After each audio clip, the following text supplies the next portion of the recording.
மூட வாழ்க்கையின் வேரறுப்பது ஓம் நமச்சிவாயா. வேத வாழ்க்கையை கூட்டுவிப்பது ஓம் நமச்சிவாயா.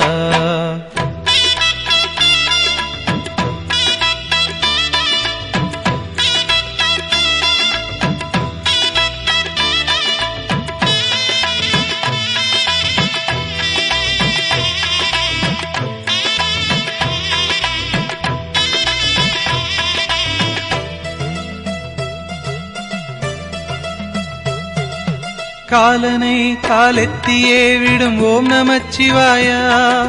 காமனை கண்ணழலிலே சுடும் ஓம் நமச்சிவாயா. விதிமகளாயிரம் பழி சொல்லினும் அதை யாவும் நம்பாமலே சிவனடியாரினை மன நிம்மதியோடு வாழ வைக்கும் ஐயா. ஹரஹர ஓம் ஓம்.